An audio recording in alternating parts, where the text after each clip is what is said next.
नमस्कार दोस्तों, कैसे हो आप सब। आशा करती हूँ आप लोग ठीक होंगे। आज लेकर आए हैं आप सभी के लिए हल्दी गीत है, ये हल्दी चुमावन गीत। तो चलिए सुनाते हैं ये प्यारा सा हल्दी गीत। आप सभी लोग शेयर कीजिए और कमेंट भी कीजिए आप कहाँ से हैं, आपके यहाँ हल्दी चुमावन पे कौन कौन सा गीत होता है या नहीं होता है। वैसे तो कुल होता है, ये हमारे उत्तर प्रदेश में कुछ ज़्यादा ही ये हल्दी चुमावन गीत गाई जाती है। चलिए सुनाते हैं। बाबा जी के अंगना भइला बड़ी भीड़ जी, चढ़ैला गए हरदी गवाए लागल गीत जी, चढ़ैला गए हरदी गवाए लागल गीत जी। बाबा जी के अंगना भइला बड़ी भीड़ जी, चढ़ैला गए हरदी गवाए लागल गीत जी, चढ़ैला गए हरदी गवाए लागल गीत जी। बुआया फूफाया आए सब लोग जी, बुआया फूफाया आए सब लोग जी, चढ़ैला गए हरदी गवाए लागल गीत जी, चढ़ैला गए हरदी गवाए लागल गीत जी। बाबा जी के आंगने भइला बड़ी भीड़ जी, चढ़ैला गए हरदी गवाए लागल गीत जी, चढ़ैला गए हरदी गवाए लागल गीत जी। दीदी अवली जी जाया आए सब लोग जी, दीदी आई जी जाया आए सब लोग जी, चढ़ैला गे हरदी गवाए लागे गीत जी, चढ़ैला गे हरदी गवाए लागल गीत जी। बाबा जी के आंगने भइला बड़ी भीड़ जी, चढ़ैला गे हरदी गवाए लागल गीत जी, चढ़ैला गे हरदी गवाए लागल गीत जी, चढ़ैला गे हरदी गवाए लागल गीत जी। मौसी आई मौसाया आए सब लोग जी, मौसी आई मौसाया आए सब लोग जी, चढ़ैला गी हरदी गवाए लागल गीत जी, चढ़ैला गे हरदी गवाए लागल गीत जी। बाबा जी के आंगने भइला बड़ी भीड़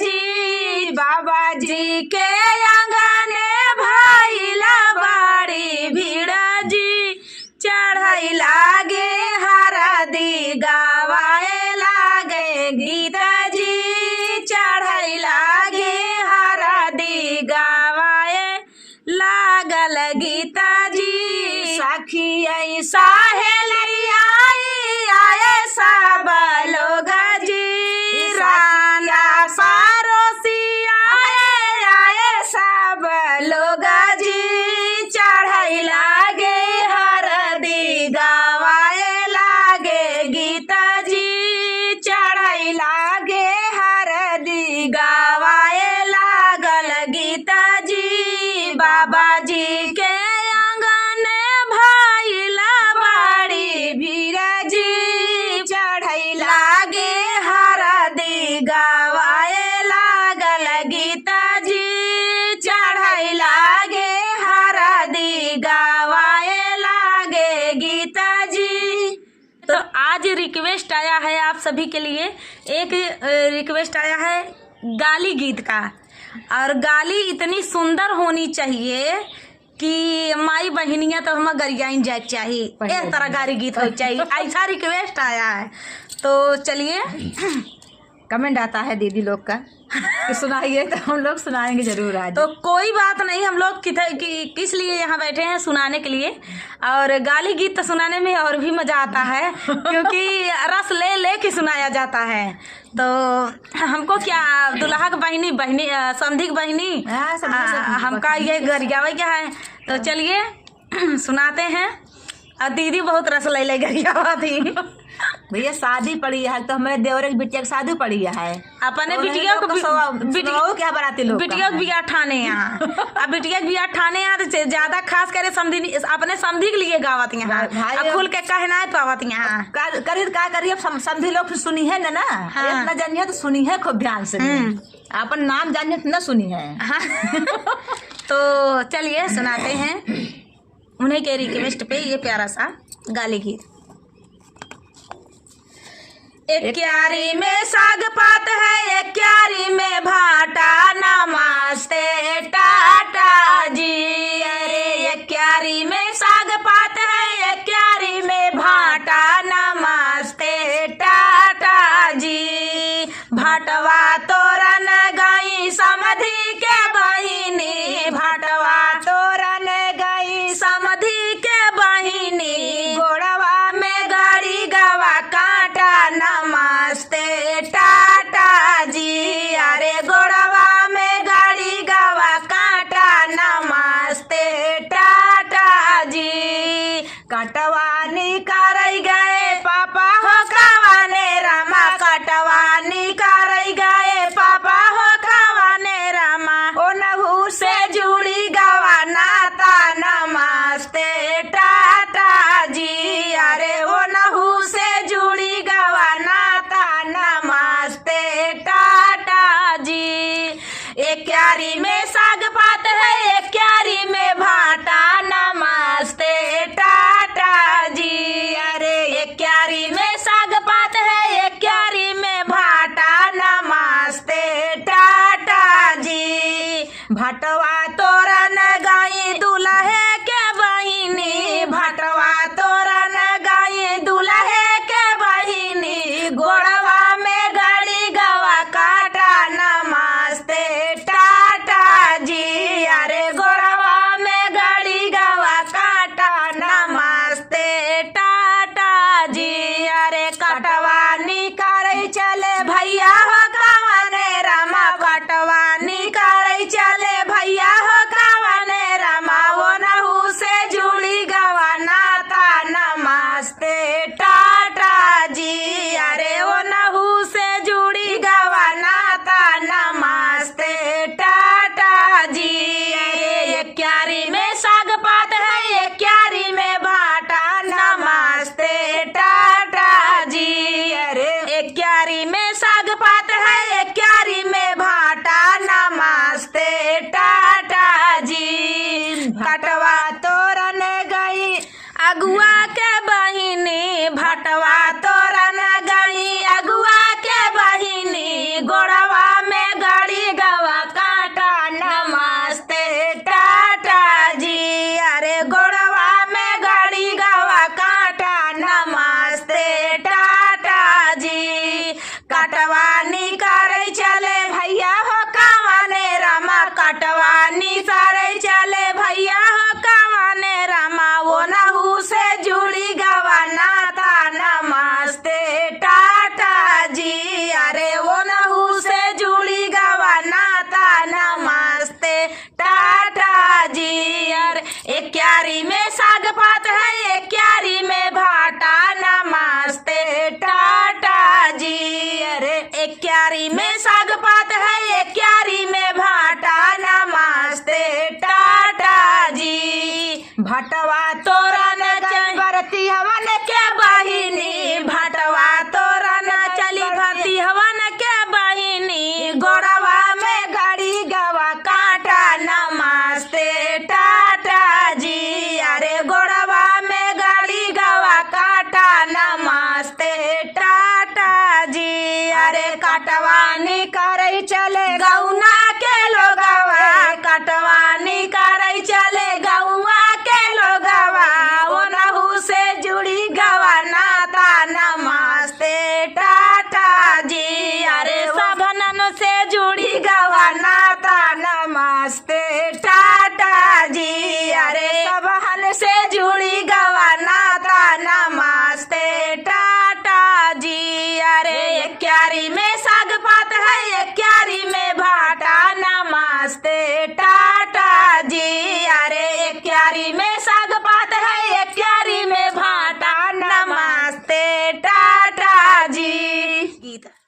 सुनिएगा और बताइएगा कैसा लगा। आज गाली गीत सुनाने का मन है, मूड बन गया है गाली गीत अब गाली गीत सुनाने का मूड बन गया है तो गाली गीत आप लोग सुन के जाइए जब आए हैं, क्योंकि टाइटल पे पढ़ के ही आए होगे कि हाँ आज गाली गीत सुनेंगे यहाँ।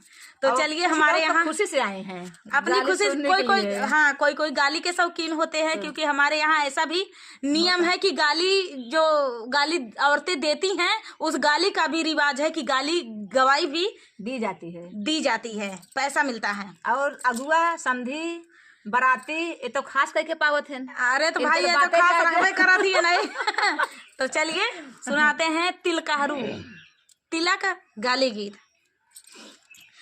काहे देर किया तिलक चढ़ाने में, काहे देर किया तिलक चढ़ाने में, काहे देर किया। ए हो तिलकरू सारे तू तो हया बड़ा बउआली, तू तो गावा था कौआली, तोरे बहन करा खाई माली, तू तो हो गया भैने वाली। काहे देर किया तिलक चढ़ाने में, काहे देर किया तिलक चढ़ाने में, काहे देर किया तिलक चढ़ाने में, काहे देर किया। ए हो समधी सारे तू तो हया बड़ा बउआली, तो गावा था कौआली, तोरे बहनी करा खाई माली, तू तो हो गया भैने वाले। काहे देर किया तिलक चढ़ाने में, काहे देर किया तिलक चढ़ाने में, काहे देर किया। ए हो अगुआ साले तू तो हया बड़ा बउआली, तू तो गावा था कौआली, तोरे बहनी करा खाई माली, तू तो हो गया भैने वाले। काहे देर किया तिलक चढ़ाने में, काहे देर किया तिलक चढ़ाने में, काहे देर किया तिलक चढ़ाने में, काहे देर किया। ए हो बजनी साले तू तो हरा बड़ा बउआली, तू तो गावा था कौआली, तोरे बहनी करा खाई माली, तू तो हो गया भैने वाले। काहे देर किया तिलक चढ़ाने में, काहे देर किया तिलक चढ़ाने में, काहे देर किया तिलक चढ़ाने में, काहे देर किया। ए हो बरती हमन साले तू तो हया बड़ा बउआली, तोरे बहनी तू तो गावा था कौआली, तोरे बहनी करा खाई माली, तू तो हो गया भैने वाले। काहे देर किया तिलक चढ़ाने में, काहे देर किया तिलक चढ़ाने में, काहे देर किया। और शब्द बहुत अच्छे रखे गए हैं इस दिल गीत खुश में। हो जाएगा सुनकर। जो गाली सुनने के शौकीन हैं उनके लिए एक नंबर की गाली है, आप लोग सुनिएगा। और माई बहनियत गरियाइन जाती गाड़ी में तो चलिए अब रुका हाथ सुनाई दे ताही काहे का। अरे बजनेदार पायल गढ़ रे सोनार, बजनेदार पायल गढ़ रे सोनार, बजनेदार ऊ पायल पाई रही दुल्हा के माई, उठता बाजाई पीसता बाजाई, सरसों का तेल पेरावता बाजाई, बुढ़ऊ के तेल लगावता बाजाई, बजने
रही रही गारी के सुनावैया के बहिनी खेते बाजई खलिहाने बाजई पोखरा ताल तलैया बाजई माटी खनत मटी खनवा में बाजई खाना बनावत रोसैया में बाजई लड़ी का लेत खेलावत बजई बजाने दार पायल गढ़ दे सोनार बजाने दार पायल गढ़ दे सोनार बजाने दार पायल गढ़ दे सोनार बजाने दार। नमस्कार दोस्तों, कैसे हो आप सब? आशा करती हूँ आप लोग ठीक होंगे। तो आज सुनाएंगे आप सभी को दर्द भरा सोहर गीत। सुनिएगा और बताइएगा कैसा लगा। सोहर का उठान है, दर्द भरा सोहर का उठान। जेकरे बिटिया हो जाती मनई के मुँह फूल आवा था और बेटवा हो जाती तो गांव अजोर हो जाता। वही दिन कुल पता लग जाए 1 घंटा के अंदर अंदर कि उनके यहाँ फलाने के बेटवा भा है। अब बिटिया हो जाए तो चाहे वही दिन नवई पता लगे, दूसरे दिन पता लगे खा उनके कहू बिटिया भाई। तब बिटिया के हो इतना मनई ना पसंद करा थी। तो चलिए सुनाते हैं आप सभी को ये दर्द भरा सोहर गीत। आ देखा के मुँह फूला है बिटिया भाई से घरे में एह गीत में। हाय दैया हमरे ता होई गई बिटिया, हाय दैया हमरे ता होई गई बिटिया, हाय दैया हमरे ता होई गई बिटिया, हाय दैया हमरे ता खटिया उलटी गई, हाय दैया हमरे ता खटिया उलटी गई बिटिया हुई ता मोरी सासू जी सुनली, बिटिया हुई ता मोरी सासू ने सुनली, सासू ने सुनली ससुर जी से कह दी, सासू ने सुनली ससुर जी से कह दी, हाय दैया वन करता खुली गई धोतिया, हाय दैया वन करता खुली गई धोतिया, हाय दैया हमरे ता होई गई बिटिया, हाय दैया हमरे ता होई गई बिटिया, बिटिया हुई ता मोरी जेठनी ने सुनली, बिटिया हुई ता मोरी जेठनी ने सुनली, जेठनी ने सुनली जेठ जी से कह दी, जेठनी ने सुनली जेठ जी से कह दी, हाय दैया जेठवा का टूट गई लाठिया, हाय दैया जेठवा का टूट गई लाठिया, हाय दैया हमरे ता होई गई बिटिया, हाय दैया हमरे ता होई गई बिटिया, हाय दैया हमरे ता होई गई बिटिया, हाय दैया हमरे ता खटिया उलटी गई, हाय दैया हमरे ता खटिया उलटी गई बिटिया हुई ता देवरानी जे सुनली, बिटिया हुई ता देवरानी ने सुनली, रानी ने सुनली देवर जी से कह दी, रानी ने सुनली देवर जी से कह दी, हाय दैया उनकी ता उड़ गई निंदिया, हाय दैया उनकी ता उड़ गई निंदिया, हाय दैया हमरे ता होई गई बिटिया, हाय दैया हमरे ता होई गई बिटिया, हाय दैया